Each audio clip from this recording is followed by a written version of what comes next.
अस्सलाम वालेकुम, welcome to my YouTube channel. कैसे हैं आप सब? मैं हूं शाहिदा, आप देख रहे हैं रेसिपीज विद शाहिदा। अगर आप आसान और मज़े मज़े की रेसिपीज देखना चाहते हैं तो आप मेरे चैनल को सब्सक्राइब करें, लाइक करें और अपने फैमिली और फ्रेंड्स में ज़्यादा से ज़्यादा शेयर करें। और बेल के बटन को दबाना ना भूलिएगा, इसको दबाने से मेरी हर आने वाली नई वीडियो का नोटिफिकेशन आपको सबसे पहले मिलेगा।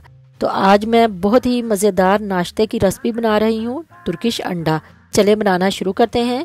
तुर्किश अंडा बनाने के लिए ये कुछ चीजें ली हैं: दही, चिली फ्लेक्स, काली मिर्च पिसी हुई, लहसुन की 2-3 कलियां बारीक चॉप की हुई, तो सब्ज धनिया और एक सब्ज मिर्च बारीक चॉप करके ऑयल डालकर मिक्स करेंगे। 1 टेबलस्पून ऑलिव ऑयल डाला मैंने।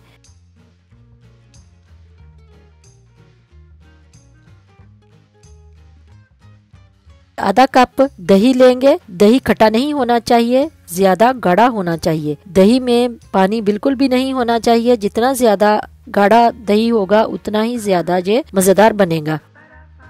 अच्छी तरह दही को फेंट लेंगे। चॉप किया हुआ लहसुन आधा टीस्पून, 1 चुटकी काली मिर्च, 1 चुटकी कुटी हुई लाल मिर्च, चिली फ्लेक्स। अच्छी तरह मिक्स कर लेंगे। एक प्लेट लेंगे। सॉरी, नमक तो मैं डालना भूल ही गई। 1 चुटकी नमक डालेंगे। तो ऐसे इसको मिक्स कर लेंगे। ऐसे इसको प्लेट में फैला लेंगे दही को। तो अब इसको साइड पे रखते हैं और चलते हैं अपने अंडे की तरफ। एक पैन लेंगे। ये मेल्ट किया हुआ मक्खन 1 टेबलस्पून और 1 टेबलस्पून ऑलिव ऑयल डालकर गरम करेंगे। पहले हम सॉस तैयार करेंगे। 1 टेबलस्पून लहसुन चॉप किया हुआ डालकर 20-25 सेकंड फ्राई करेंगे। 2 चुटकी चिली फ्लेक्स कुटी हुई लाल मिर्च डालेंगे। 20-25 सेकंड इसको भी फ्राई करेंगे। अब इसको निकाल लेंगे।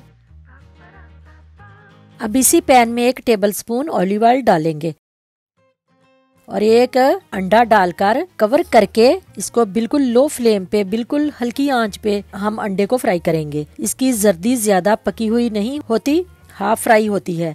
मेरे बच्चे हाफ फ्राई जर्दी नहीं खाते तो मैं इसको फुल फ्राई ही करूंगी। 1 मिनट लगेगा हाफ फ्राई को और 2 मिनट लगेंगे फुल फ्राई को। अंडा फ्राई हो गया।